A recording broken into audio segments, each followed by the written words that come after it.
Et le plaisir et l'honneur d'animer cette conférence de presse de ce matin organisée par la coalition du Québec Urgence Palestine. Donc, nous tenons de prime abord à vous remercier pour votre intérêt et pour votre présence ce matin.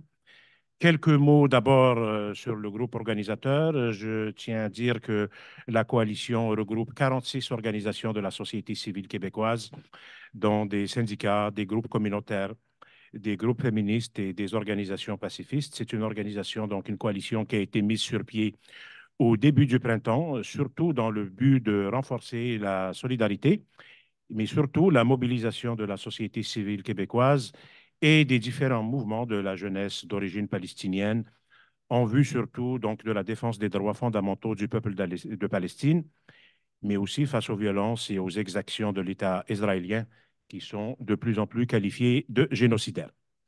Cette conférence de presse, rappelons-le, je tiens quand même à dire qu'elle fait suite à une importante manifestation publique qui a eu lieu le 23 mars dernier à Montréal et qui a bénéficié d'un très important soutien d'organisations et de personnalités publiques.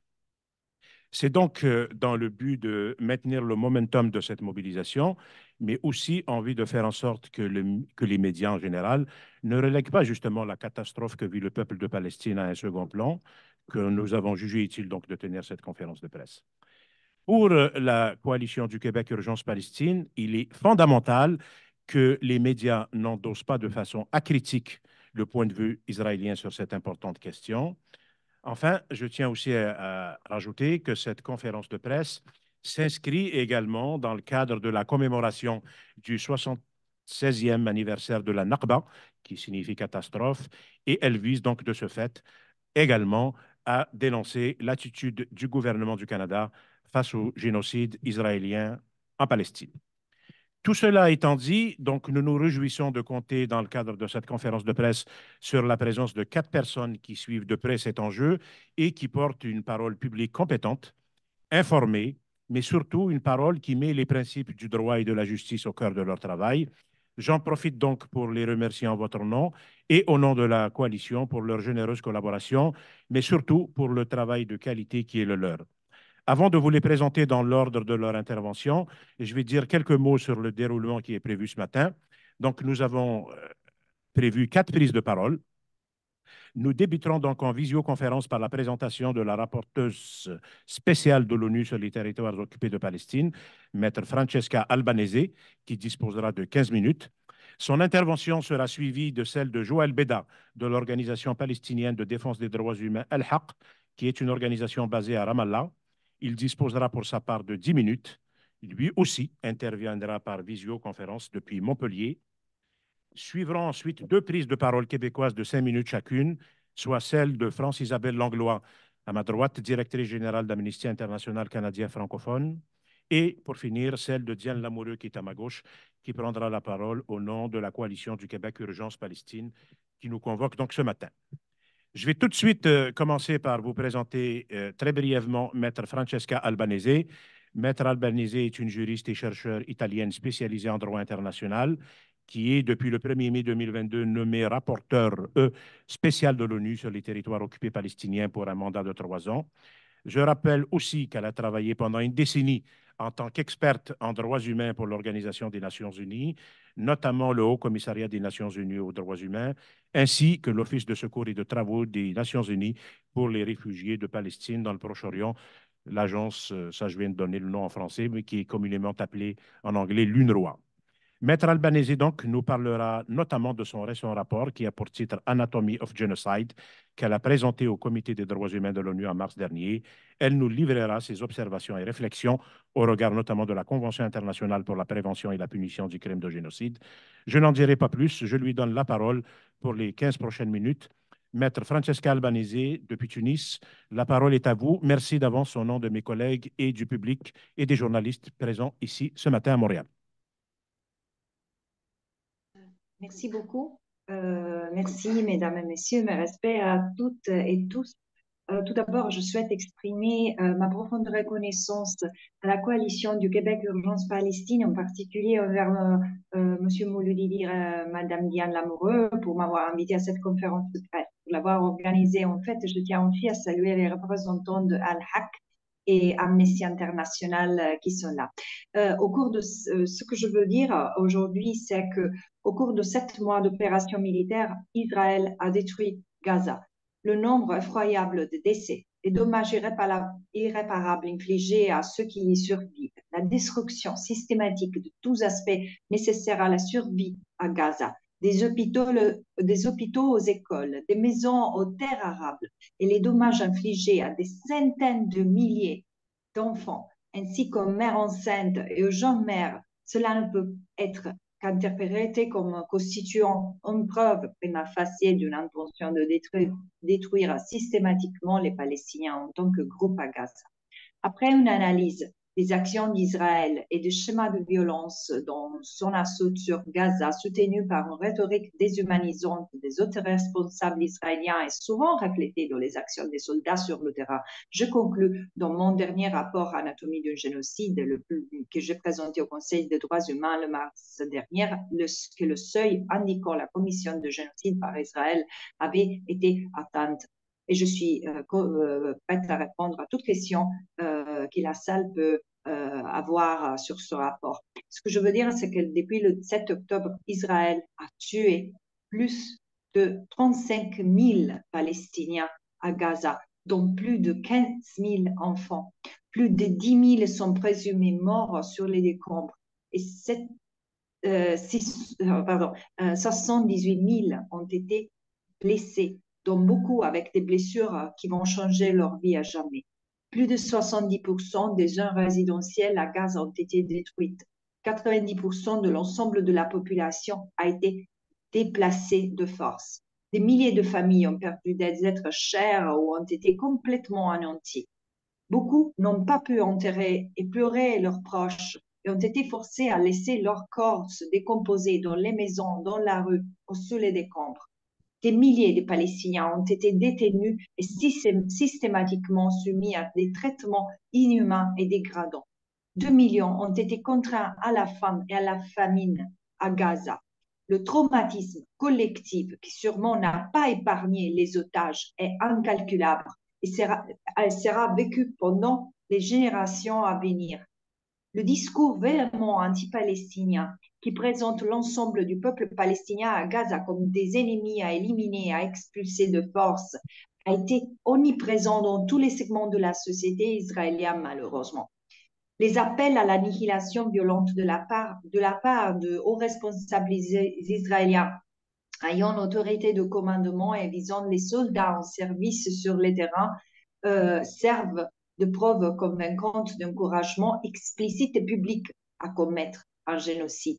L'un des principaux constats de mon rapport est que le leadership exécutif et militaire israélien et les soldats ont intentionnellement déformé les règles fondamentales du droit international humanitaire, le principe de distinction entre objectifs militaires et cibles civiles, qui sont les dernières prohibées dans le droit international, le principe de proportionnalité de l'action militaire et le principe de précaution nécessaire à prendre dans chaque action militaire dans le but de légitimer la violence génocidaire contre le peuple palestinien et sous les yeux de tout le monde. En redéfinissant délibérément les catégories de boucliers humains, d'ordre d'évacuation, des zones sécurisées, de dommages collatéraux et de protection médicale, Israël a utilisé la fonction protectrice du droit international humanitaire en tant que camouflage humanitaire pour dissimuler en fait une campagne génocidaire. Et ce génocide contre les Palestiniens à Gaza n'est qu'une étape escalatoire d'un processus de dépeuplement de longue date dans le territoire palestinien occupé. En fait, c'est depuis plus que 70 ans que ce processus étouffe les Palestiniens en tant que peuple, démographiquement, culturellement, économiquement et politiquement, écrasant leur droit inaliénable à l'autodétermination, à exister en tant que peuple libre sur cette terre, dans une tentative de les déplacer et d'exproprier et de contrôler leurs terres et leurs ressources. La Nakba, comme a été évoqué, est encore en cours doit être arrêté et remédié une fois pour toutes. Récemment, Israël m'a une fois de plus, arbitrairement refusé l'accès au territoire palestinien occupé, me contraignant à rendre compte de la situation des Palestiniens sous occupation depuis des États voisins, à savoir la Jordanie et l'Égypte. Cette dernière visite m'a confirmé que le territoire palestinien occupé est plongé dans une spirale de violence incontrôlable, avec les récits des Palestiniens et d'autres témoins ajoutant de nouveaux degrés aux atrocités que le monde a observées depuis le début des assauts sur Gaza il y a 7 mois. Le rythme et l'intensité avec lesquels cette violence s'est propagée au reste du territoire occupé confirment en fait qu'aucun Palestinien n'est en sécurité sous le contrôle sans entrave d'Israël. La situation à Gaza est pire de ce que j'avais précédemment évalué dans mon rapport, avec des implications sérieuses et multiformes à long terme. La plupart des victimes que j'ai rencontrées en Égypte ont subi des blessures catastrophiques, ont vu des membres de leur famille tués et ont subi les effets de la destruction par Israël de l'infrastructure sanitaire de Gaza, même après le 26 janvier 2024, date à laquelle la Cour internationale de justice a rendu un arrêt ordonnant à Israël de prévenir le génocide à Gaza. Les patients qui arrivaient auparavant en Égypte avec principalement des symptômes liés aux blessures explosives et de guerre sont désormais rejoints par des patients atteints par des maladies chroniques et ou de malnutrition, surtout les enfants, résultant de la catastrophe humanitaire intentionnellement provoquée à Gaza. Les photos datant de seulement 8 mois, par exemple, me montrent un garçon Hamid de 8 ans au jujufle, maintenant devenu maigre et passant ses sujets dans une douleur atroce due à la pancréatite développée à cause des conditions difficiles qu'il a subies à cause du siège. Ceux qui ont quitté Gaza sont fracturés et tourmentés par la culpabilité de survivants, un traumatisme sévère. Même les médecins qui ont soigné les patients à Gaza. À seulement 50 km de la bande de Gaza, des aides et des biens vitaux, y compris des équipements de dessalement de l'eau, des trousses de premiers secours, des bouteilles d'oxygène et des toilettes portables payées par les contribuables du monde entier dépérissent dans des entrepôts interdits d'entrer à Gaza sur prétexte d'utilisation par les combattants. Les mesures humanitaires mises en œuvre jusqu'à présent, comme largage aérien et corridors maritimes, ne sont qu'un palliatif pour ce qui est désespérément nécessaire et légalement dû à Gaza. Ces mesures sont largement insuffisantes pour soulager la catastrophe humanitaire qu'Israël a créée. Ma visite a aussi confirmé l'importance cruciale du mandat de l'Agence hongroise pour les Palestiniens et les personnes de la région, alors que les Palestiniens ont fui une fois de plus vers la sécurité.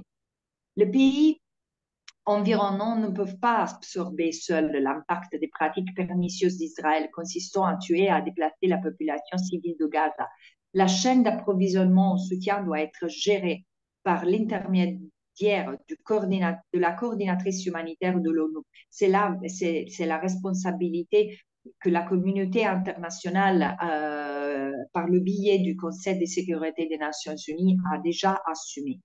Les horreurs que les gens ont vues à Gaza sont inexprimables.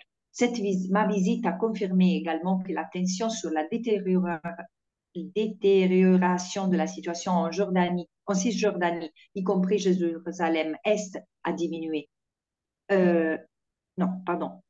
La tension a diminué. Des restrictions accrues et des abus, des détentions arbitraires et des exécutions extrajudiciaires par des soldats israéliens et des colons armés sont largement rapportés. Les politiques israéliennes couvrant le territoire palestinien occupé mettent sans contexte en danger l'existence des Palestiniens sur leur terre. La communauté internationale doit se concentrer sur l'application la plus probable, le nettoyage ethnique des Palestiniens et les États membres des Nations Unies doivent faire tout ce qui est dans leur pouvoir pour l'empêcher. Enfin, j'appelle le monde pour garantir qu'Israël et les États tiers respectent leurs obligations non dérogatoires en vertu de la Convention sur la prévention et punition du génocide pour empêcher de nouveaux décès, aider les survivants à reconstruire leur vie et assurer une pleine responsabilité tant au niveau pénal individuel que la responsabilité de l'État.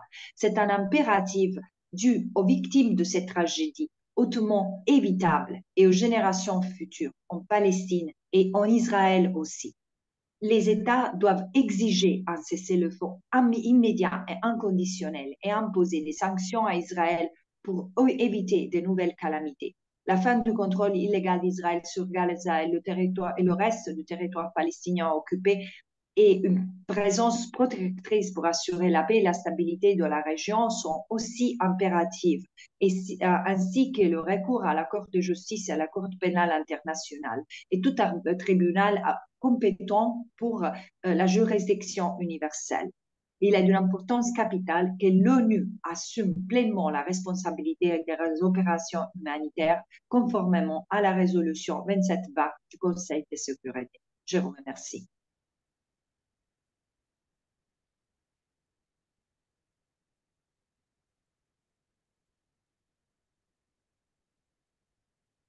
Merci beaucoup, Maître Albanese. Donc, vous aurez l'occasion d'approfondir certains points, parce que vous disiez que ce qui est, vous disiez tout à l'heure que la situation à Gaza est pire que ce que vous avez dit dans votre rapport de mars. Donc, il y aura des questions qui vont vous être posées. Vous pourriez élaborer là-dessus.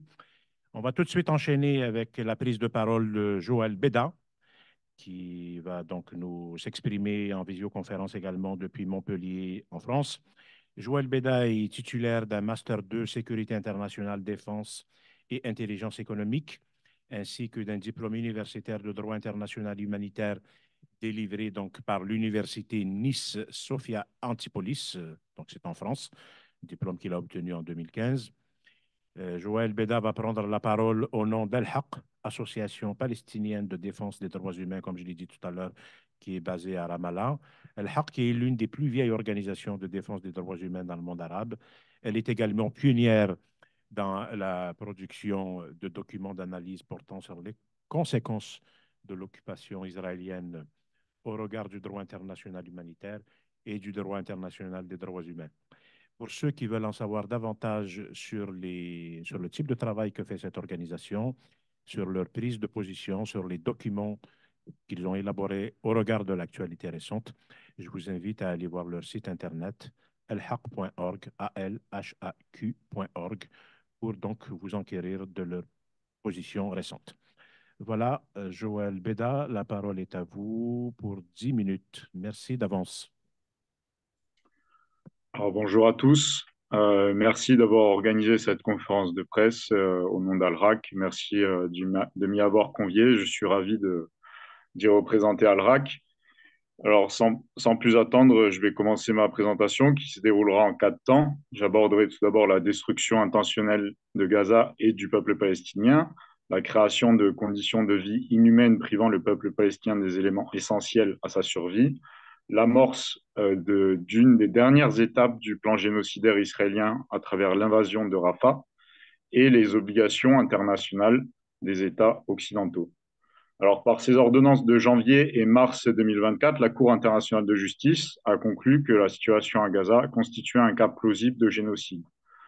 Le crime de génocide se compose d'un élément intentionnel, l'intention de détruire en tout ou partie un peuple racial, national, ethnique ou religieux, ainsi que des actes matériels tels que le meurtre, l'atteinte à l'intégrité physique ou mentale des membres du groupe concerné et la création de conditions de vie calculées délibérément imposées pour parvenir à la destruction du peuple en question. Pour parvenir à cette conclusion, la Cour s'est basée notamment sur les déclarations de responsables israéliens faites peu après le 7 octobre et révélant une intention génocidaire qui ne se limitait pas à quelques individus, mais reflétait bien un objectif commun du gouvernement israélien. On peut citer Yoav Golan, le ministre israélien de la Défense, qui a déclaré le 10 octobre 2023 « J'ai levé toutes les limites, nous combattons des animaux humains, c'est l'État islamique de Gaza, nous détruirons tout. Si un jour ne suffit pas, cela prendra une semaine. Cela peut prendre des semaines, voire des mois. Aucun endroit ne nous échappera. Ce type de déclaration, qui a été réitéré maintes et maintes fois depuis le 7 octobre, vise à déshumaniser les Palestiniens, à assimiler les civils palestiniens aux membres du Hamas et à autoriser l'emploi de tout moyen et méthode de guerre pour détruire Gaza. Ces déclarations ont été suivies par une effroyable avalanche d'attaques indiscriminées et disproportionnées lancées par les forces israéliennes dans la bande assiégée de Gaza, en violation des principes cardinaux du droit international humanitaire, à savoir les principes de distinction et le principe de proportionnalité. Cela causa la mort d'un très grand nombre de Palestiniens, un nombre estimé aujourd'hui à près de 45 000 personnes, sans compter le nombre incalculable de Palestiniens coincés sous les décombres des bâtiments détruits par la folie meurtrière israélienne, qui est estimée aujourd'hui entre 20 000 et 50 000. En plus de cette violence génocidaire, Israël a détruit des quartiers entiers, des camps de réfugiés, des centres commerciaux, des mosquées, des églises, des hôpitaux, des écoles, des universités, parmi d'autres lieux attaqués. 70% des logements à Gaza ont été détruits et l'ONU estime qu'à ce stade, restaurer le PIB de Gaza de 2022 devrait prendre 70 ans. Il s'agit d'un état de destruction inédit depuis la Seconde Guerre mondiale. Les forces israéliennes ont réduit à néant tous les aspects de la vie palestinienne à Gaza en attaquant son cœur économique, le quartier Al-Rimal, son système éducatif, eu égard non seulement aux attaques perpétrées par Israël contre des écoles et universités, donc 80% ont été détruits, endommagés, mais également contre plus de 250 enseignants et professeurs d'université et plus de 5 500 étudiants. Également, son système de santé, avec 24 hôpitaux sur 36 à Gaza qui sont actuellement hors service, 12 fonctionnent partiellement, mais ce chiffre doit être relativisé car les 3/4 des habitants de Gaza vivent actuellement à Rafah, où seul un hôpital et 3 hôpitaux de fortune établis pendant le conflit sont opérationnels. Israël a ainsi non seulement tué et blessé un grand nombre de Palestiniens, mais empêche également le peuple palestinien de traiter les siens. Cette situation est aggravée par le fait qu'Israël a créé les conditions dans lesquelles le peuple palestinien se trouve dépourvu des éléments essentiels à sa survie. En effet, depuis le 7 octobre, Israël a privé les habitants de Gaza d'eau, de nourriture, d'électricité, de fuel et a empêché les convois humanitaires d'entrer dans Gaza ou a laissé des extrémistes israéliens bloquer les convois, contrairement à ses obligations en tant qu'occupant en vertu du droit humanitaire. Par conséquent, depuis le début de l'année 2024, 32 Palestiniens comprenant 23 enfants sont morts de malnutrition et 50 000 enfants palestiniens souffrent de malnutrition accrue. Le siège de Gaza a entraîné une grave pénurie de médicaments, de biens hygiéniques, de vêtements, d'installations sanitaires. Combiné au surpeuplement de certaines parties de Gaza, cela conduit à un déploiement rapide de maladies infectieuses parmi les Palestiniens. Ces éléments, comme vous vous en doutez, risquent également d'accroître considérablement le nombre de Palestiniens morts depuis le début du conflit. Ce génocide ne concerne pas seulement la bande de Gaza, mais s'étend également à la Cisjordanie, où la violence des colons s'intensifie, encouragée par des ministres israéliens sionistes et extrémistes, dont un, Itamar Ben-Gvir, le ministre israélien de la Sécurité, pour ne pas le citer, a même distribué des armes aux colons. Un autre facteur qui va accroître considérablement le nombre de victimes palestiniennes est l'invasion de Rafah, étant donné que 1,5 million de Palestiniens s'y sont réfugiés. Le 6 mai 2024, Israël a ordonné à 250 000 Palestiniens d'évacuer Rafah Est et de se réfugier à Al-Mawasi. Donc Al-Mawasi, c'est une ville côtière au sud de Gaza, juste au nord de Rafah, juste au-dessus de Rafah. Et cette ville a été désignée par Israël comme une zone sûre, puis comme une zone humanitaire élargie, une désignation qui atteste une nouvelle fois de la mauvaise foi d'Israël, car il n'existe pas de lieu sûr à Gaza, encore moins dans ce secteur qui a fait l'objet d'attaques répétées par Israël, y compris la semaine dernière. On peut également citer Rafah, qui a également été désigné comme zone sûre les mois précédents, ce qui n'a pas empêché Israël d'attaquer sournoisement les civils palestiniens qui s'y étaient réfugiés. Cet ordre d'évacuation du 6 mai 2024 est d'autant plus inquiétant que les zones concernées comprennent le point de passage de Rafah. Et par ailleurs, de nombreux Palestiniens ont trouvé refuge dans des écoles et vivent dans des tentes de fortune situées à Rafah Est. Moins de 15 heures après cet ordre d'évacuation, Israël a commencé à bombarder Rafah Est et a saisi le point de passage de Rafah, privant les Palestiniens encerclés de portes de sortie, et y a affiché le drapeau israélien, manifestant une fois de plus son intention d'éradiquer la présence palestinienne à Gaza et de contrôler la bande de Gaza. Cela a eu pour conséquence que le point de passage de Rafah est désormais fermé, empêchant plus fermement l'acheminement de l'aide humanitaire à Gaza, l'arrivée de missions humanitaires et l'entrée d'autorités internationales à Gaza par la voie par la voie terrestre, étant donné qu'Israël contrôle l'autre point d'accès à Rafah, le point de passage Kerem Shalom. Donc cela exacerbe encore plus la crise humanitaire et la privation de biens essentiels à Gaza. Dans ce contexte, le Canada, au même titre que les autres États occidentaux, a l'obligation d'utiliser tous les moyens à sa disposition pour inciter Israël à cesser sa campagne génocidaire. Cette obligation est inscrite à l'article 1 de la Convention sur la prévention et la répression du crime de génocide. Cette obligation a été rappelée par la Cour internationale de justice comme une obligation erga omnes, c'est-à-dire qui est applicable à tous les États, car elle porte sur des normes fondamentales tellement importantes que tous les États ont intérêt à voir ces normes respectées. Également, en vertu de l'article 1 commun aux conventions de Genève, le Canada a l'obligation de respecter, mais surtout de s'assurer du respect du droit international humanitaire par les États parties, dont Israël. L'impunité dont jouit Israël depuis des décennies, et plus particulièrement depuis 6 mois, ne fait que l'encourager à aller de l'avant et à commettre d'autres atrocités, comme le montre la récente invasion de Rafah par les forces israéliennes. Ce que nous demandons, ce ne sont pas de simples déclarations condamnant Israël, mais bien des actions décisives et concrètes, telles que des sanctions économiques et d'autres contre-mesures, tant qu'Israël ne se conformera pas au droit international. Soutenir l'investigation menée par la Cour pénale internationale, qui devrait incessamment sous peu émettre des mandats d'arrêt à l'encontre de hauts responsables israéliens, est un aspect essentiel dans cette prévention du génocide. L'urgence d'enquêter sur ces crimes se fait d'autant plus ressentir aujourd'hui avec la situation à Rafah telle qu'exposée précédemment, et eu égard à la fonction dissuasive de la justice pénale internationale de commettre de tels crimes, des crimes internationaux. Cette urgence tient également au fait qu'Israël s'est efforcé au cours des 6 derniers mois d'empêcher le rassemblement de preuves de ces actes génocidaires, en tuant des journalistes, en interdisant Al Jazeera en Israël et en Palestine, en enterrant les victimes palestiniennes en masse, en détruisant les bureaux de nos partenaires, tels qu'Al-Mezan et le Palestinian Center for Human Rights, qui travaillent sur le terrain à Gaza pour réunir de telles preuves.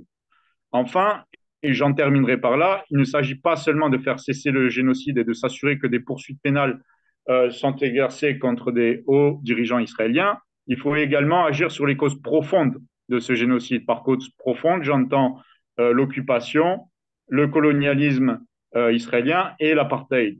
Donc il faut contribuer au démantèlement du régime colonialiste et d'apartheid israélien en faisant cesser également en faisant cesser l'occupation de la Palestine, ce qui permettra un retour des réfugiés palestiniens en Palestine historique. Ce génocide doit en effet être perçu dans une perspective historique, dans la continuité de la Nakba, comme il a été dit précédemment. Voilà, je vous remercie pour votre attention.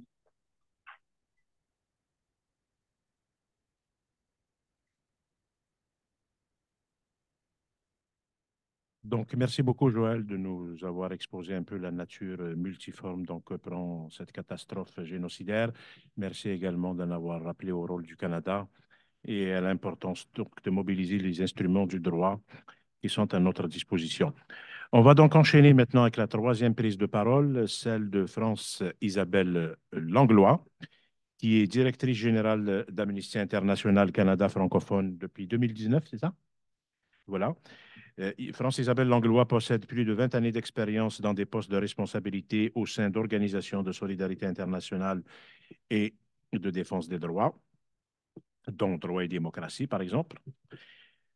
pour en savoir davantage sur les positions d'Amnesty International au sujet de ce qui se passe en ce moment en Israël et dans les territoires palestiniens occupés, nous vous invitons donc à visiter le site internet d'Amnesty, amnesty.ie, donc .ca. France Isabelle Langlois, vous avez 5 minutes. Merci d'avance. Ah oui.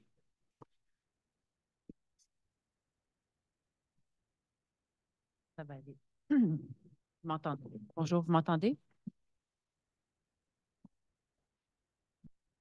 Pas beaucoup? C'est le maximum que je peux.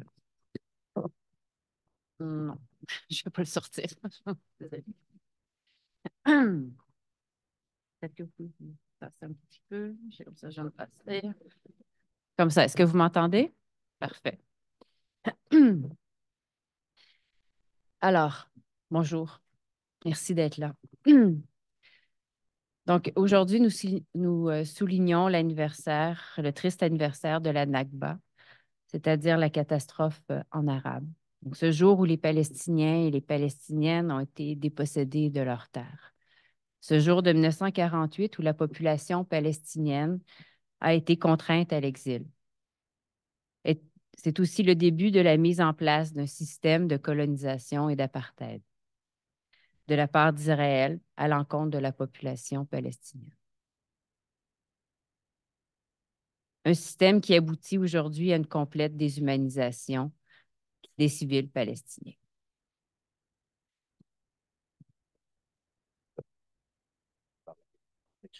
Peut-être qu'il faut lever le micro du...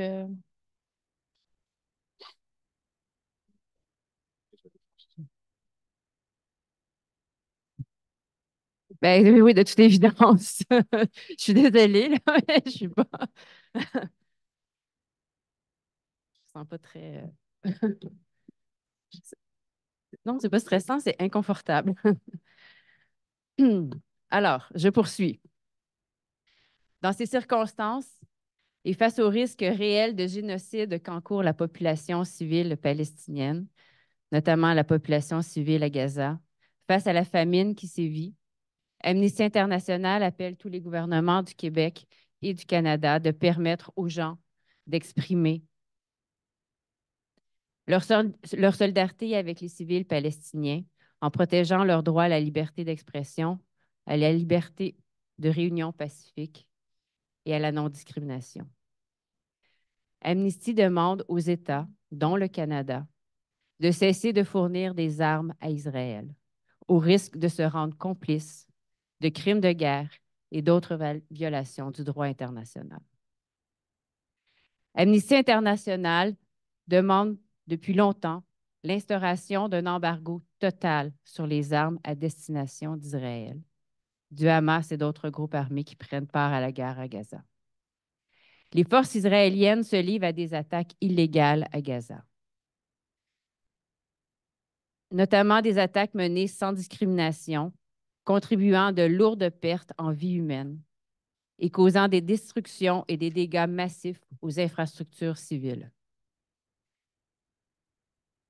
Dans le cadre de nos recherches, nous avons relevé le fait que des armes fournies à Israël, notamment par les États-Unis, ont servi à mener des frappes aériennes illégales ayant causé de nombreuses victimes civiles.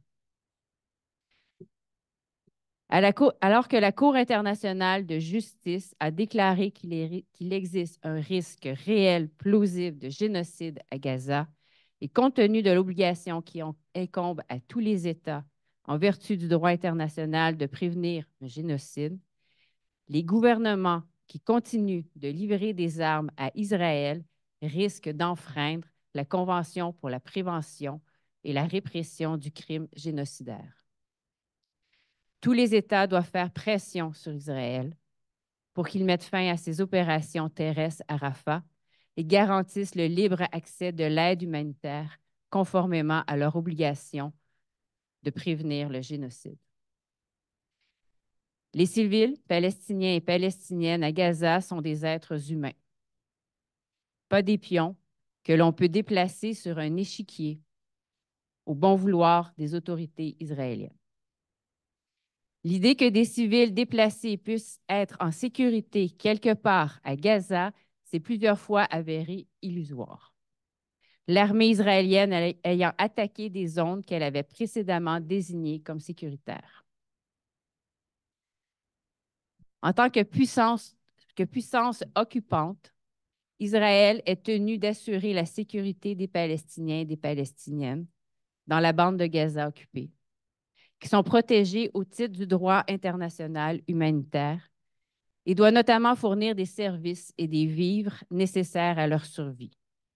Non seulement Israël ne l'a pas fait, mais il a continué et continue d'entraver la fourniture de ces services à la population civile par les agences humanitaires des Nations unies et les organisations internationales d'aide, et ce, depuis 2007. En l'absence de garantie quant à la sécurité des habitants et à leur retour en toute sécurité chez eux, notamment au nord de Wadi Gaza, comme le prévoit le droit international humanitaire, les ordres d'évacuation répétés sont illégaux au regard du droit international et peuvent constituer un transfert forcé.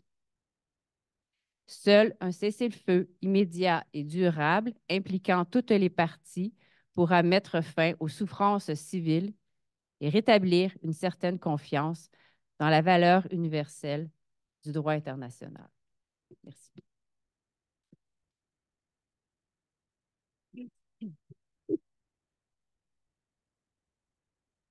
Voilà, merci infiniment, France-Isabelle Langlois. Donc, notamment ce rappel et ce plaidoyer pour l'embargo sur la vente d'armes à l'endroit d'Israël, le levier sur lequel nous pouvons agir, une position réitérée plusieurs fois par la coalition ici présente, mais aussi plusieurs fois par d'autres coalitions québécoises comme BDS Québec.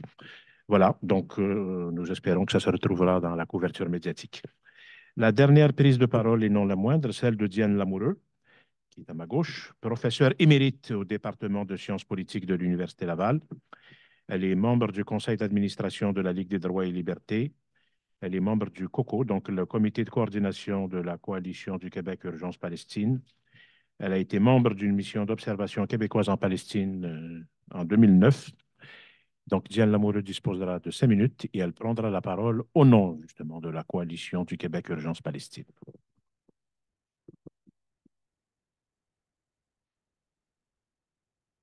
Est-ce que vous m'entendez bien? Est-ce que ça va? Bon, merci d'être là. Alors, au moment où on, Manger, comme tu dis. au moment où on se parle, le génocide se poursuit non seulement à Gaza, mais dans les autres territoires palestiniens occupés illégalement par Israël, comme nous l'a rappelé Joël Beda. C'est justement cette occupation illégale, mais tolérée depuis trop longtemps par la communauté internationale, qui est la cause de la résistance palestinienne. Comme organisation de solidarité avec le peuple palestinien, la Coalition du Québec Urgence Palestine ne peut qu'être scandalisée de la situation qui est faite à la population palestinienne de Gaza. Celle-ci est soumise depuis plus de 7 mois à des bombardements intensifs qui touchent principalement la population civile, comme en témoigne le dénombrement des victimes, qui sont majoritairement des femmes et des enfants, et qui vise à détruire les institutions culturelles et sanitaires, les logements et les infrastructures d'eau potable et d'électricité. Le blocus imposé par Israël a aussi pour effet d'affamer la population. Nous sommes aussi révoltés par les atermoiements du gouvernement canadien, qui non seulement réitère périodiquement son soutien à Israël, mais manque à toutes ses obligations en vertu du droit international et même à toute décence humaine. Le Canada est signataire de la Convention internationale pour la prévention et la répression du crime de génocide. Cette convention oblige les États qui l'ont ratifiée à son article 5, et je cite, à prendre, conformément à leurs constitutions respectives, les mesures législatives nécessaires pour assurer l'application des dispositions de la présente convention, et notamment à prévoir des sanctions pénales efficaces frappant les personnes coupables de génocide ou de l'un quelconque des actes énumérés à l'article 3. Fin de la citation. Ce sont ces actes qui ont été relevés dans le rapport de Francesca Albanese et qu'elle nous a rappelé aujourd'hui. Pourtant, l'attitude du Canada a été tout autre. D'abord, il a hésité à appeler à un cessez-le-feu à Gaza, invoquant fallacieusement le droit d'Israël de se défendre. Il a retiré temporairement son financement à l'UNRWA, l'agence onusienne la plus à même de fournir efficacement une aide humanitaire à la population civile palestinienne, non seulement à Gaza, mais également en Cisjordanie, à Jérusalem-Est, au Liban, en Jordanie et en Syrie, où il y a des camps de réfugiés palestiniens. Le Canada a aussi permis à l'État israélien de poursuivre son œuvre génocidaire en lui fournissant des armes et du matériel militaire supposément non létal. Malgré la motion votée par le Parlement canadien le 18 mars dernier appelant à cesser les ventes d'armes à Israël, le Canada a continué d'honorer les contrats conclus avant cette date, de même que l'envoi de matériel militaire qui transite par les États-Unis. De la même façon, le Canada n'a pas mis tous les moyens en œuvre pour forcer Israël à lever son blocus contre Gaza. Le Canada est également signataire des conventions de Genève qui fixent certaines conditions que doivent respecter les parties belligérantes en cas d'affrontement. Ce qui se passe actuellement à Gaza est tout à fait contraire aux conventions de Genève. Les parties belligérantes, selon celles-ci, doivent protéger les populations civiles, ce qui n'est pas le cas malgré le déplacement forcé devant supposément servir à cette fin d'une bonne partie de la population de Gaza. Les parties belligérantes doivent épargner les hôpitaux et le personnel sanitaire. L'armée israélienne a mis la quasi-totalité des hôpitaux de la bande de Gaza hors service, en se livrant notamment à des combats pendant plus de 2 semaines à l'hôpital Al-Shifa. Les parties belligérantes doivent permettre le secours aux blessés. L'armée israélienne tire sur les ambulances et sur le personnel sanitaire. Les parties belligérantes doivent permettre l'aide humanitaire.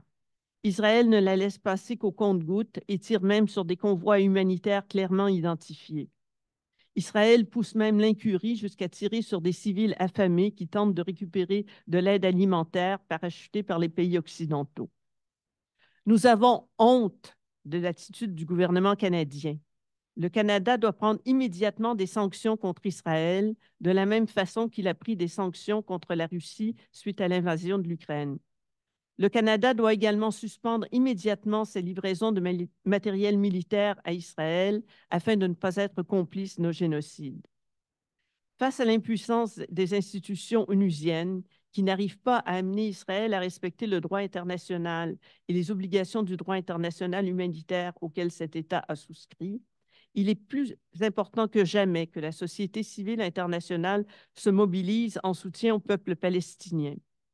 Alors que nous approchons du 76e anniversaire de la Nakba, il est urgent que le peuple palestinien puisse obtenir justice et vivre en paix. Aujourd'hui, tout comme au lendemain de la Deuxième Guerre mondiale, il est plus que nécessaire de se lever en masse pour que le plus jamais, en ce qui concerne le génocide, devienne enfin réalité. Je vous remercie.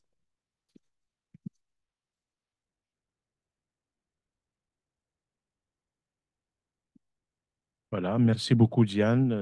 Donc, les positions et les revendications de la coalition sont clairement exposées. Donc, on va maintenant ouvrir une période d'échange avec nos invités, avec une prise de parole des personnes qui sont présentes ici. On va d'abord privilégier les gens des médias. Donc voilà, c'est l'occasion. On va prendre 2, 3 questions à la fois. Donc dites, s'il vous plaît, vous identifier et ensuite dire directement, dire à qui s'adresse directement votre question. Donc, normalement, Joël et Francesca Albanese, vous nous entendez toujours bien? Juste confirmer. Oui, je vous entends Oui, parfaitement. oui, oui, je suis là. Je Donc, suis là et je vous entends très bien. voilà, donc on va ouvrir la période d'échange et de questions. Première question, donc, monsieur. Oui, mon nom est Germain Dallaire du Parti politique Climat Québec. Pardon? On va, on va donc donner la parole à une journaliste en premier. Donc, on reviendra avec le public dans un second temps. Madame? Oui, bonjour, je suis Rima El Khoury de la presse. J'avais une question pour Maître Albanese. Est-ce qu'elle est toujours avec nous? Oui, elle est toujours là, Francesca D'accord. Albanese. Donc, j'ai lu le rapport Anatomie de génocide et oui, je vais parler plus fort.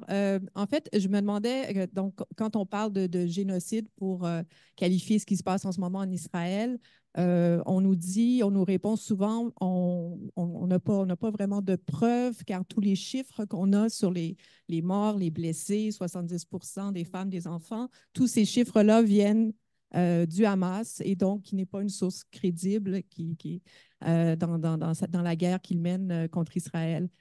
Donc, qu'est-ce qu'on peut répondre à cette affirmation? Merci, Mme El Khoury. Est-ce que, Maître Albanese, vous avez bien entendu la question de la journaliste Rima El Khoury? Oui, tout d'abord, c'est intéressant, je remercie tout d'abord la journaliste qui a posé la question et c'est intéressant la posture des médias occidentaux. Et je ne veux pas mettre clairement en difficulté qui a posé la question. Mais est-ce que vous posez la même question pour les chiffres qui sont donnés par les Israéliens? Parce que je ne sais pas si c'est le cas, mais en général, on a un gouvernement israélien qui a souvent,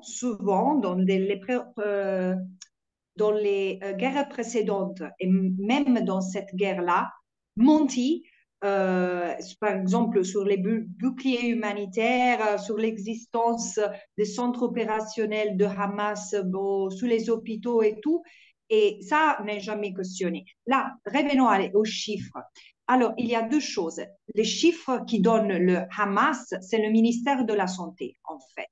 Le Hamas n'est pas seulement bon, je comprends qu'en Occident, le Hamas, c'est comme le ISIS. Et franchement, on peut avoir toute antipathie qu'on veut envers l'idéologie d'Hamas, à des ministères, à une structure civile et qui a opéré en tant que telle pendant 16 ans. Il y a eu 5 guerres avant de celle-là. Et le maximum il y a jamais eu une contestation, c'est-à-dire à la fin de chaque guerre, des commissions d'enquête ont vérifié et la différence entre les chiffres donnés par le ministère de la Santé à Gaza, qui est fait par des officiers civils, et ceux-là qui ont été acceptés par les internationaux, était presque pareil. Et ce que les Nations Unies disent aujourd'hui à Gaza, qu'en fait, si c'est vrai qu'il n'y a pas la façon pour vérifier tous les chiffres donnés, c'est fort probable en fait que le chiffre final sera beaucoup plus élevé de ce que le ministère de la Santé donne en tant que mort, par exemple, parce que il n'y a plus, depuis le premier attaque à l'hôpital de Al-Shifa, on a détruit la possibilité de vérifier toutes les données, c'est-à-dire on n'arrive plus à compter les morts. C'est ça la vérité. Le deuxième fait, c'est que le niveau de destruction de Gaza n'est pas estimé seulement par le ministère de la Santé de Hamas.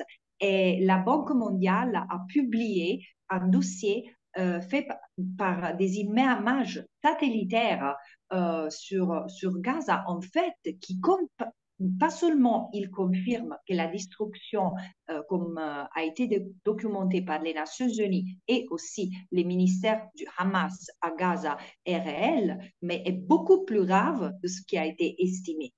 D'ailleurs, pourquoi Israël ne permet à aucun observateur étranger, y inclus la presse, de rentrer dans la bande de Gaza? Ça m'étonne que les journalistes occidentaux qui ne peuvent pas rentrer dans la bande de Gaza sont autant silencieux et n'en font pas beaucoup de pression comme l'ont fait dans le cas de la Russie contre les empêchements qui viennent du gouvernement israélien. Merci. Merci, Maître Albanese. Est-ce que vous avez une seconde question? On va prendre la question du monsieur, on reviendra à vous. Une deuxième question? Oui, bonjour, Karl Marchand, Cogeco Nouvelles. Ma question est pour Mme Langlois. Qu'est-ce que vous aimeriez voir les citoyens faire justement pour exprimer cette urgence-là à l'endroit de la situation à Gaza? Quelle pression doivent-ils faire sur le gouvernement? Merci, monsieur. La question est claire.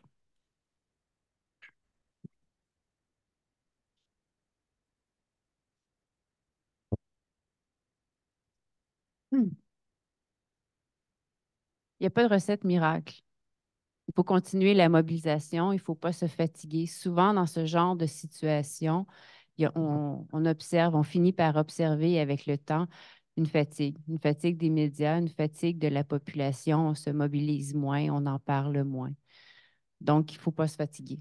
Faut continuer à se mobiliser pacifiquement. Il faut continuer à exprimer son droit, à exercer son droit de manifester, de contester, s'exprimer et surtout faire pression sur nos gouvernements et dans ce cas-ci particulièrement le gouvernement du Canada, bien entendu, pour qu'il cesse le transfert d'armes.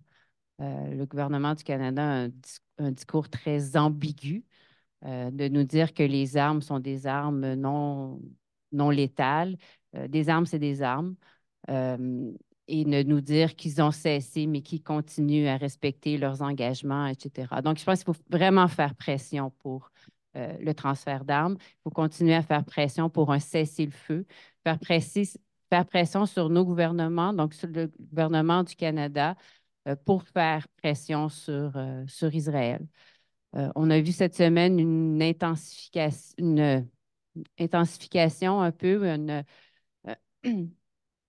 comment dirais-je, les États-Unis ont pris une position un peu plus dure vis-à-vis d'Israël. Il faut continuer à pousser dans cette direction-là. Et c'est l'ensemble des populations qui vont faire pression sur l'ensemble des gouvernements, qui vont faire pression sur l'ensemble du système multilatéral et surtout des États-Unis, parce qu'il n'y a personne qui est dupe. On sait que les maîtres du jeu, au final, ce sont les États-Unis. Merci. Une seconde question, Mme Milkouri?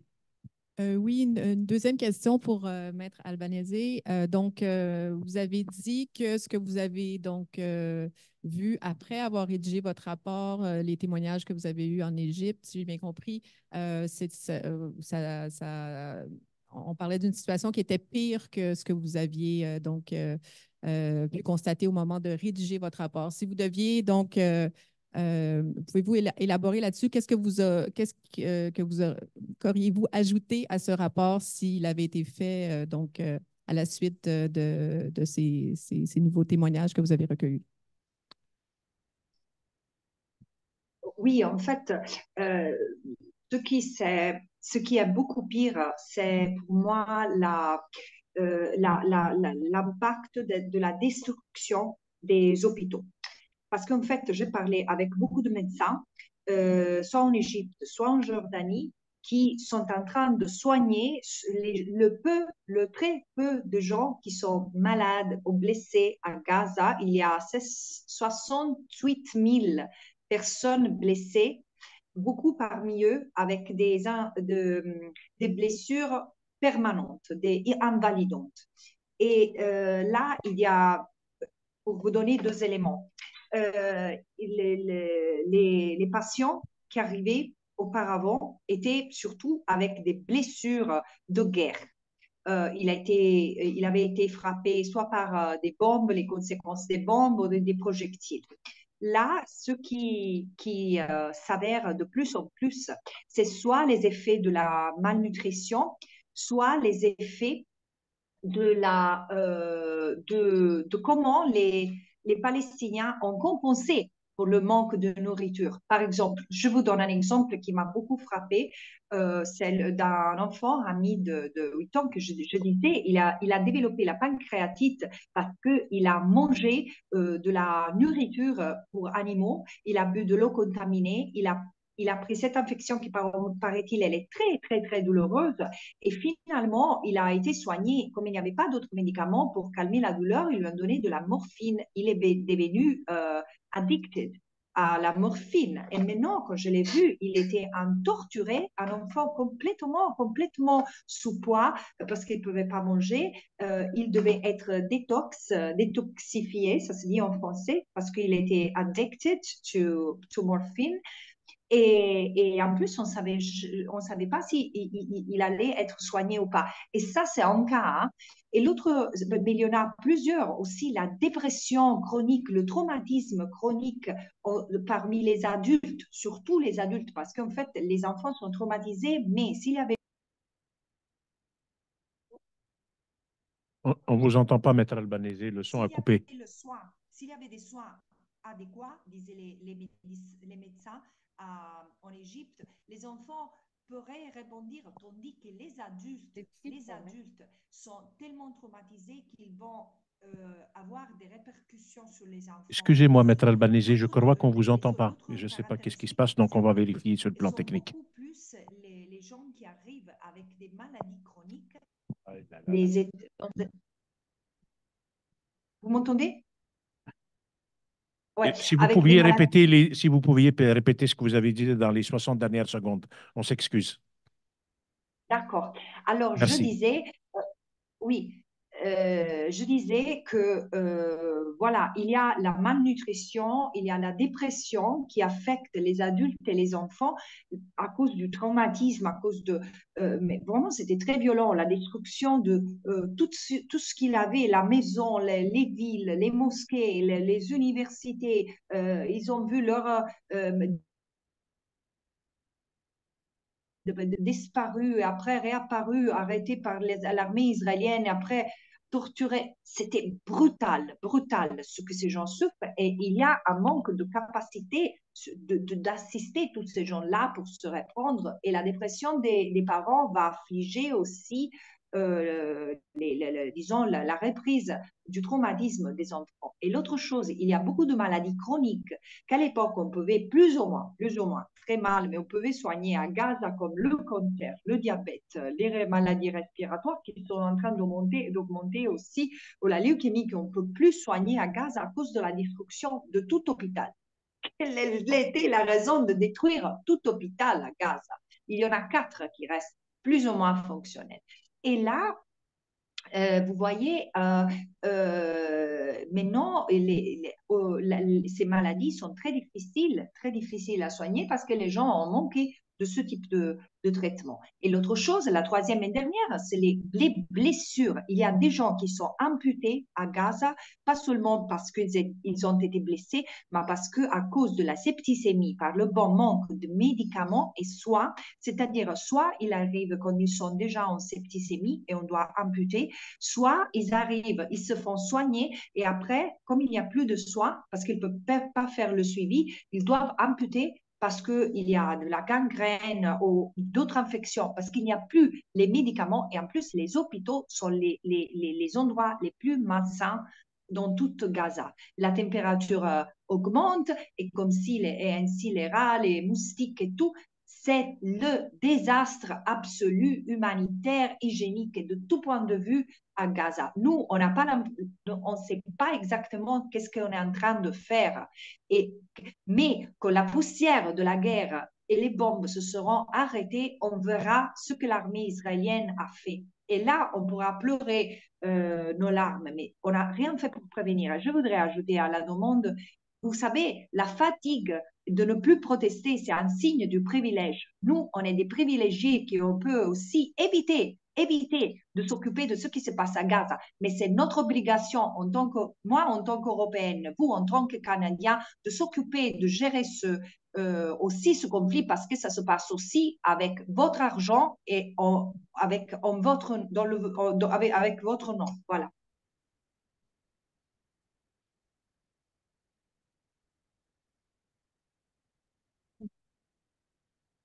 Merci beaucoup, Maître Albanese. Est-ce qu'il y a d'autres questions de journalistes? C'est le moment. On a encore une quinzaine de minutes. J'en vois dans la salle. Voilà, sinon on va ouvrir au public. On va prendre 3 questions du public. On va alterner donc hommes-femmes. Donc allez-y, c'est le moment.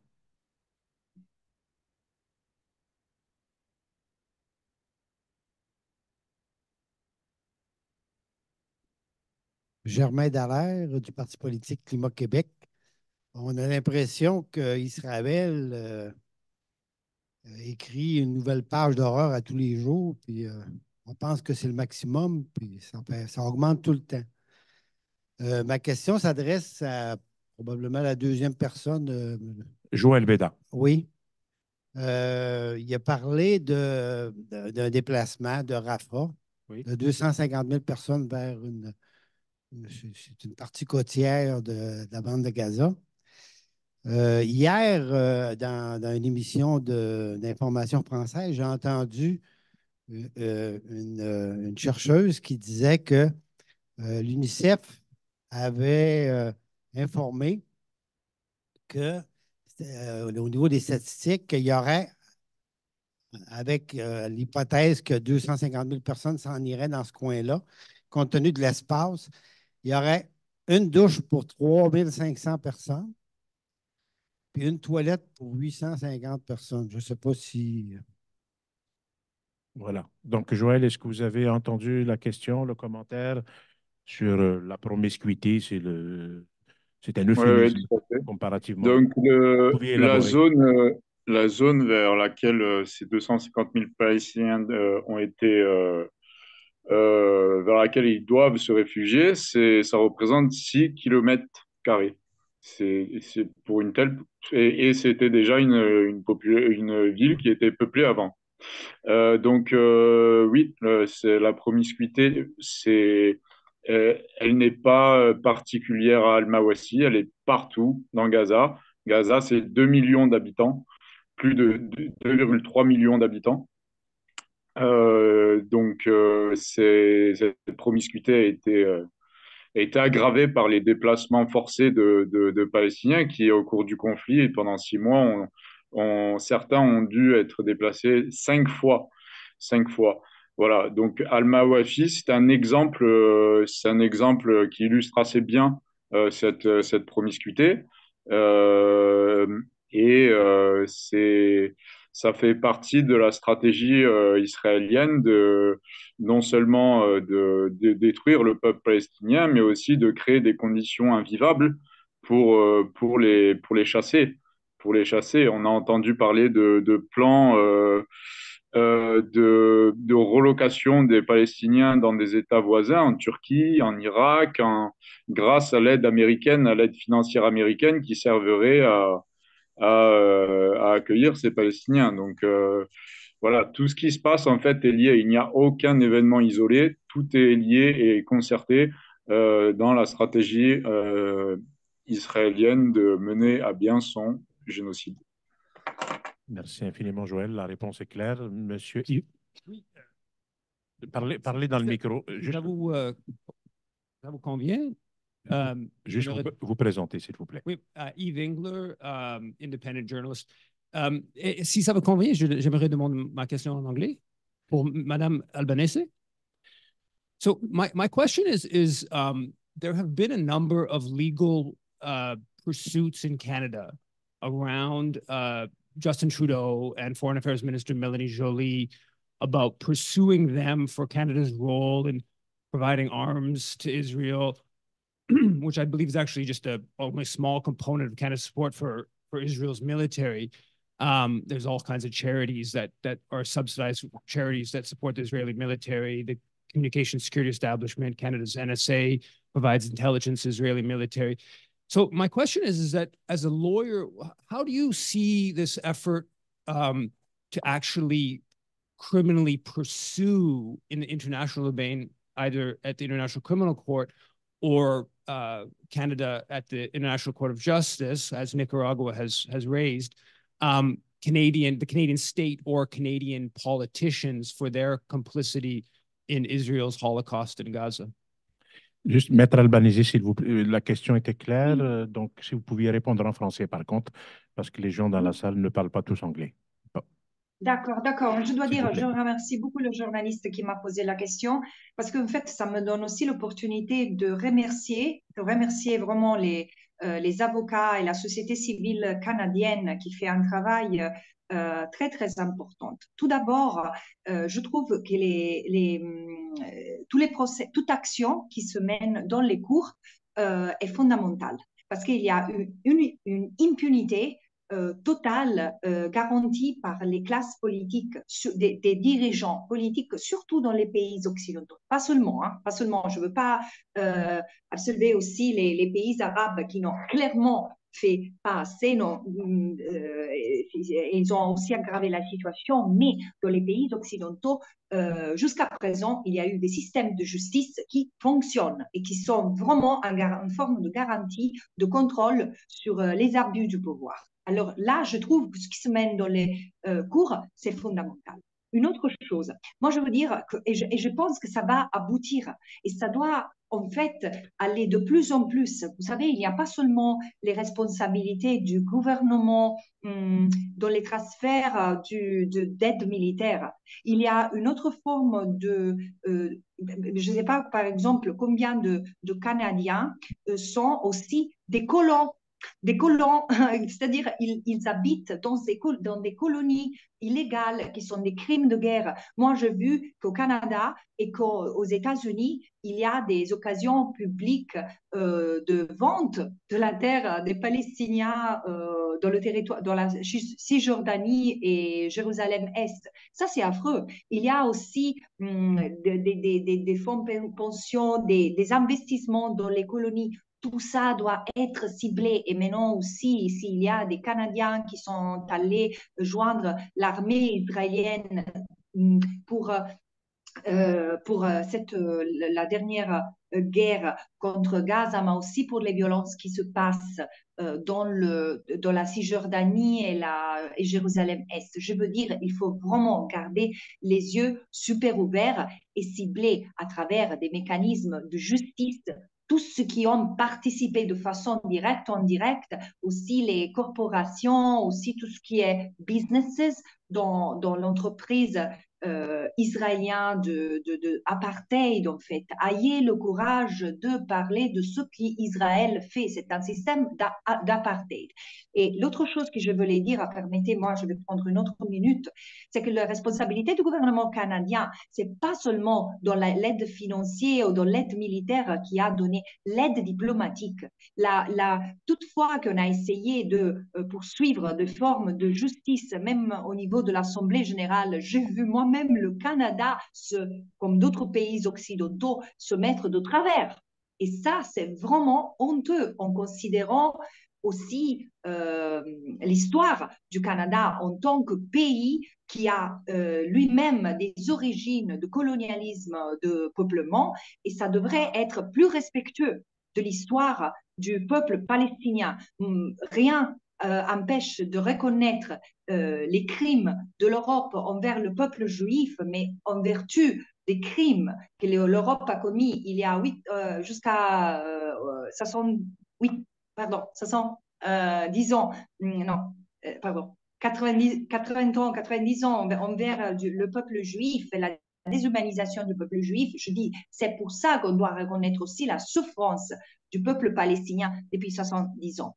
Et là, je dis, je félicite encore une fois des avocats canadiens comme l'association Arab Canadian Lawyers qui ont produit un travail exceptionnel en dénonçant le racisme anti-palestinien, parce que ça se passe beaucoup au Canada et aussi dans d'autres pays du monde. Et il faut l'exposer parce que c'est un problème dégoûtant autant que l'antisémitisme et d'autres formes de racisme et xénophobie.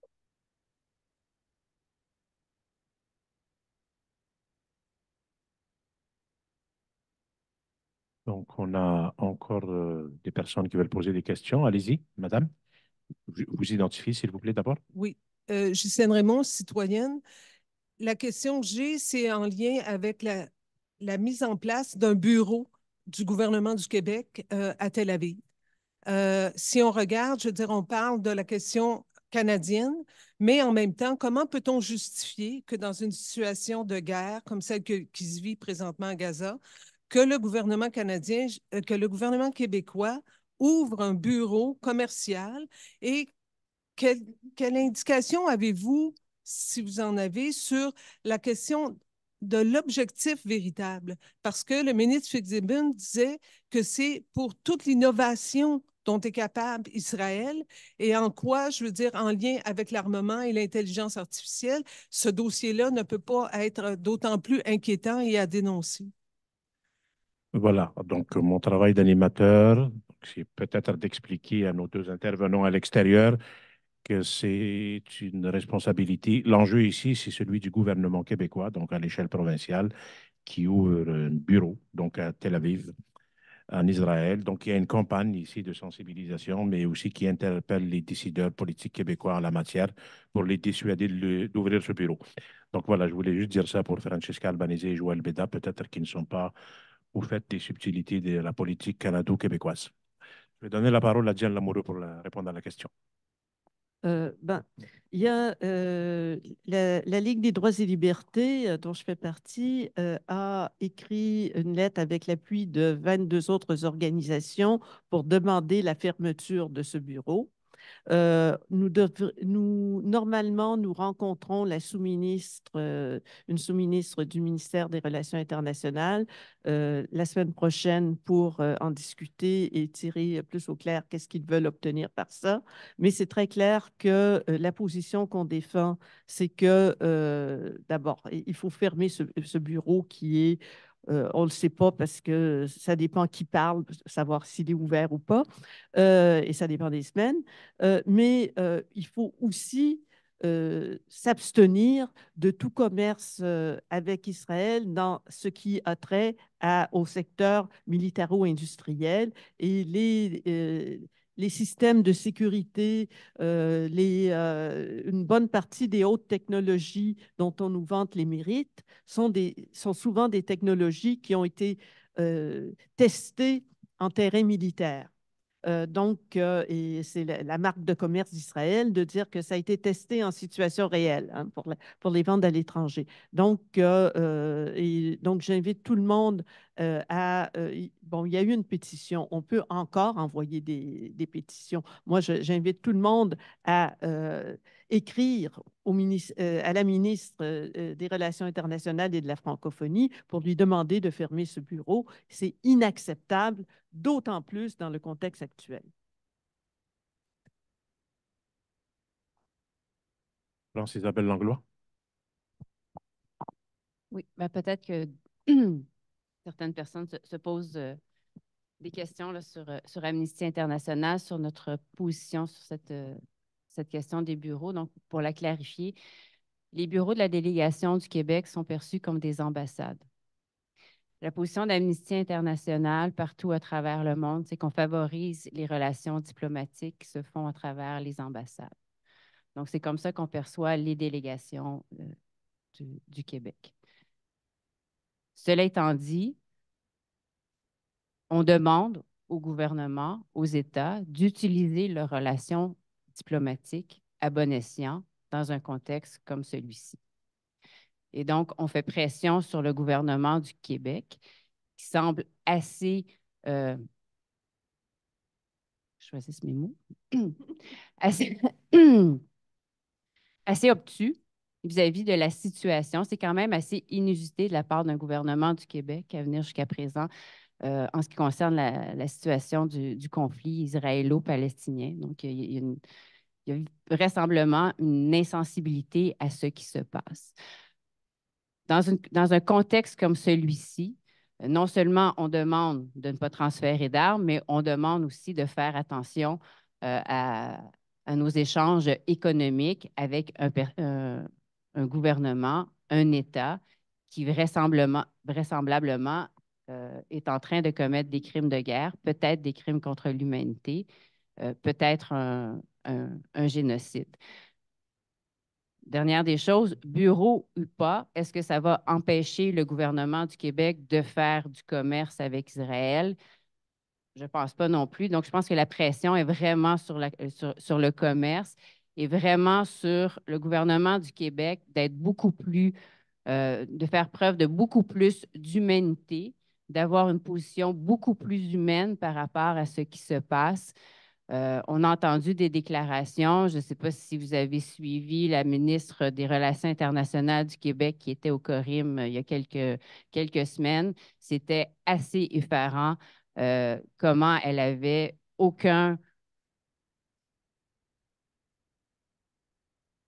une apparence d'aucune sensibilité par rapport à ce que la population palestinienne vivait. Merci. Francesca Albanese, Joël Beda, est-ce que vous avez un élément à ajouter par rapport à ce type de bureau qui ne concerne pas que le Québec, qui peut concerner peut-être d'autres paliers de gouvernement à l'échelle européenne, j'en sais rien, mais je vous la pose quand même. Est-ce que vous avez des éléments à ajouter ou je retourne à la salle pour d'autres questions?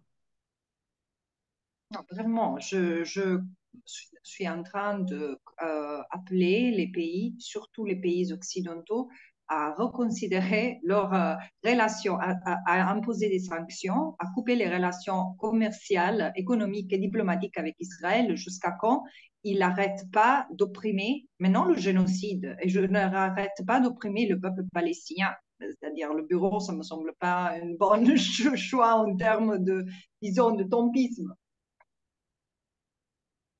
Merci. Donc, on va prendre les trois dernières questions pour ne pas abuser du temps de Maître Albanese, de Joël Beda, ni de toutes les personnes qui sont ici. Donc, trois dernières questions.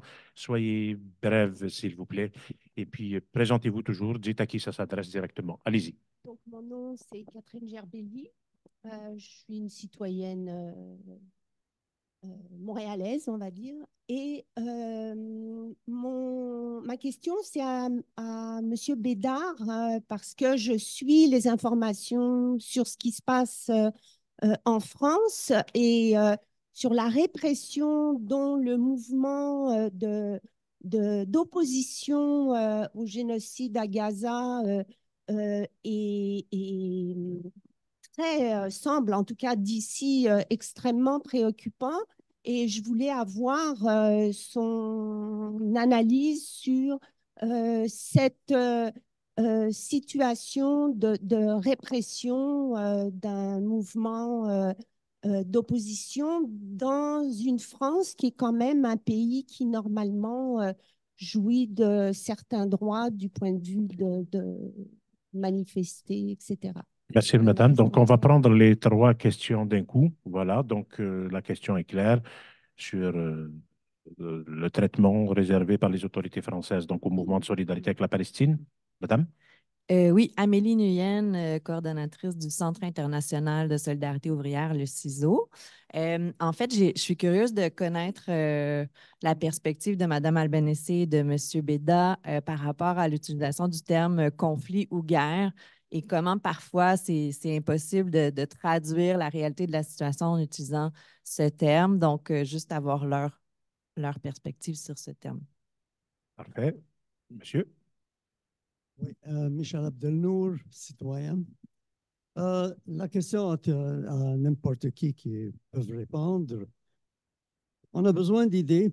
Qu'est-ce qu'on peut faire pour augmenter la pression pour qu'il arrête le génocide immédiatement? Parfait.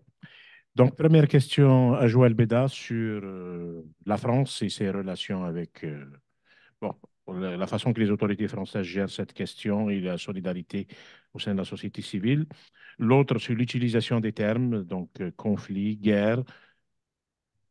Une réflexion là-dessus. Donc, la question est posée à Joël Beda et à Francesca Albanese.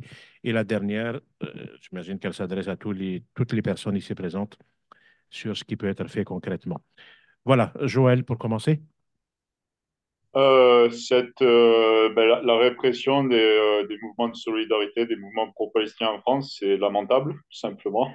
J'ai honte de la politique extérieure, mais de comment comment c'est l'expression, la liberté d'expression est utilisée par les manifestants à ce sujet. Donc en France, c'est un sujet très sensible. Les citoyens jouissent en effet de liberté, dont la liberté d'expression, mais pas pour tout. Voilà, il y a un deux poids, deux mesures. Pour des raisons historiques, parler d'Israël, c'est un sujet tabou. Et vous êtes comme en Israël, en fait, voire pire. Parce qu'en 2014, lors du conflit, le seul pays où les manifestations pro-palestiniennes étaient interdites, c'était en France. Voilà, donc vous êtes tout de suite taxé d'antisémitisme si vous parlez d'Israël en France. C'est très difficile d'en parler, il faut prendre des pincettes, malheureusement. Et euh,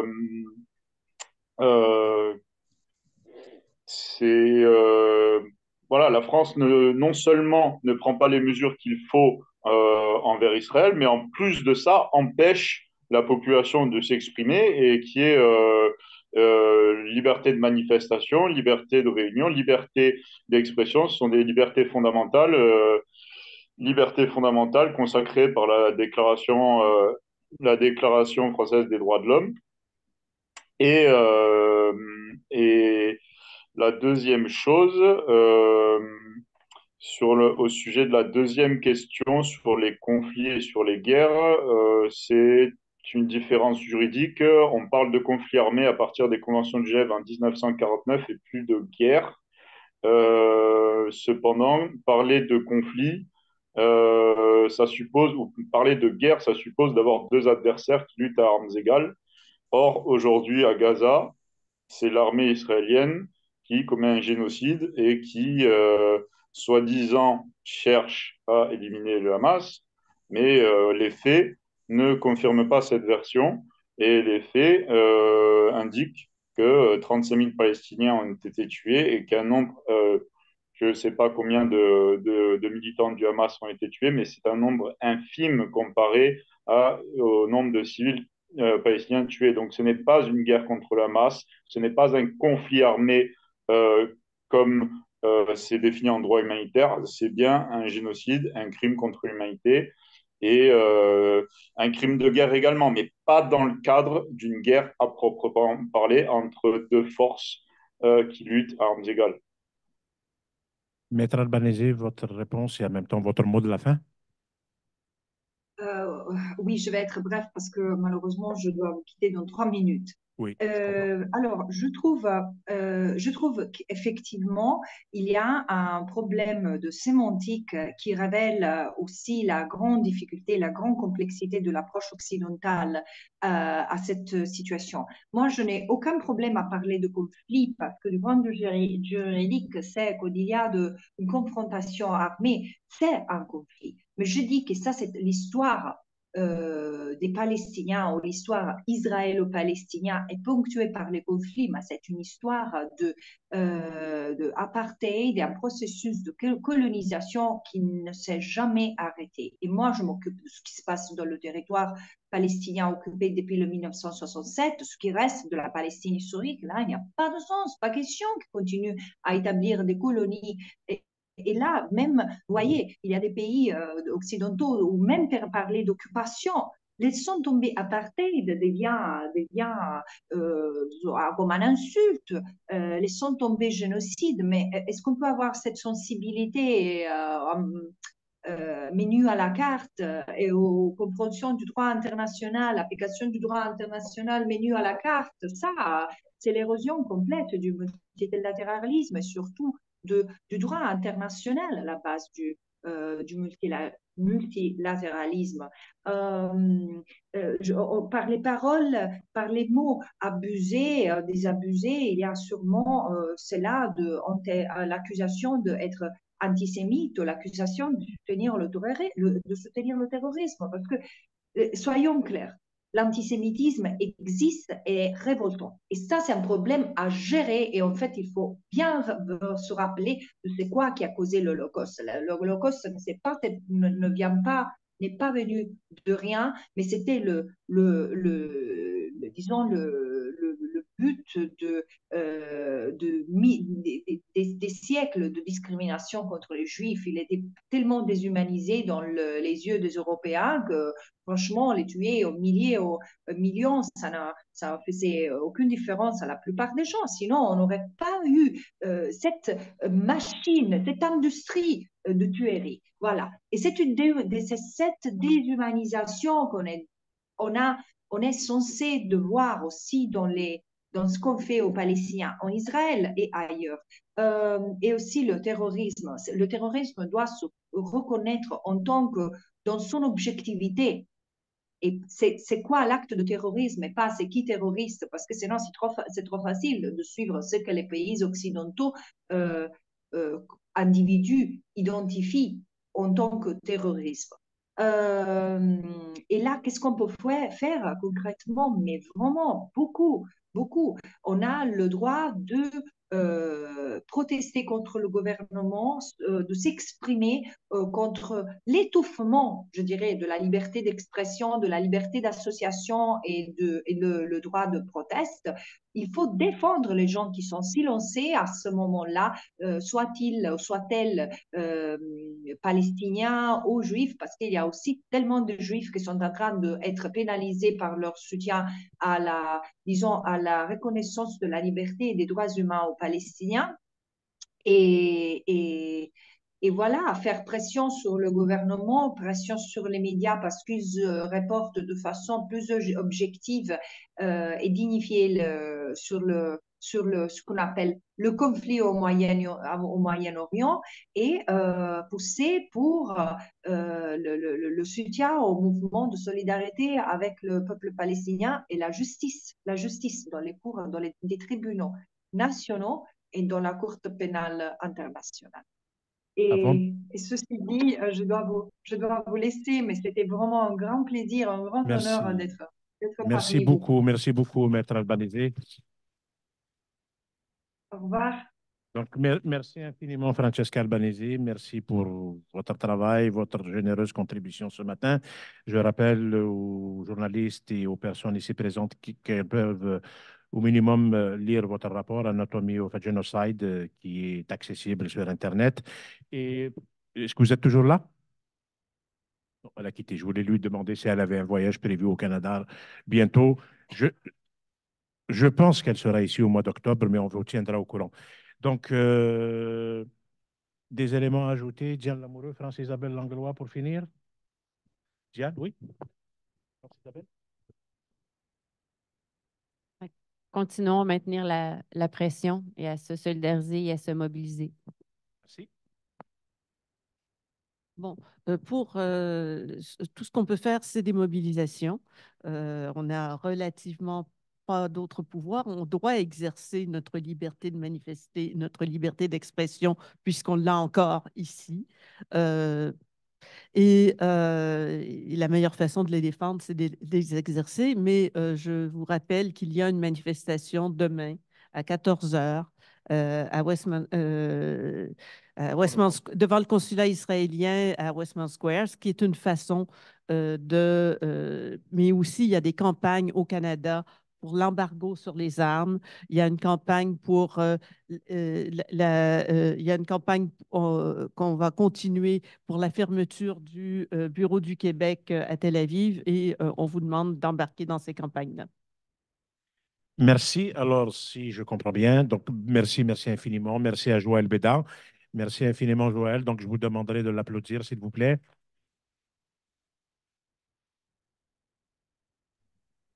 Merci à tout le monde qui a été présent ce soir Merci et merci infiniment, à vous Joël. surtout d'avoir organisé cette conférence. Ça a fait plaisir de voir une mobilisation citoyenne de la société civile aussi prégnante et continuer dans ce sens. Donc, merci, Joël, pour votre générosité. J'invite les gens à découvrir l'association qui est la vôtre, elhaq.org. Donc, Joël, on reste en contact. Sans d'autres collaborations possibles. Merci, France-Isabelle Langlois. Merci, Diane Lamoureux, qu'il faut applaudir également. Donc, avant de donner la parole à ma collègue Martine Éloi, je voudrais donc remercier ceux et celles qui se sont mobilisés de toutes sortes de façons, mais notamment au soutien technique, notamment Linda Kelly et Sissi de la Côte pour l'enregistrement et la transmission des présentations. Merci également à la Coalition du Québec Urgence Palestine pour l'initiative de cette conférence. Donc, Martine, tu voulais dire quelque chose pour ceux et celles qui veulent en savoir davantage sur les actions à venir de la coalition? À toi la parole.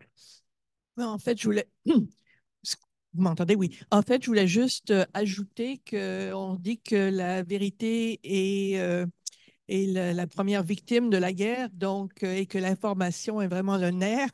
Je voulais faire remarquer que le collectif Échec à la guerre a depuis plus d'un an maintenant une infolettre qui est essentiellement une série d'articles et d'informations alternatives qui nous aident justement à faire le ménage dans le peu d'informations crédibles qui circulent parfois. Donc, sur le site d'Échec à la guerre, vous allez trouver les infolettres. Espérons qu'on pourra contrer le discours dominant qui ne facilite pas la mobilisation. Échecalaguerre.org. Vous voulez passer une remarque? Elle est agréable. C'est pas une remontrance?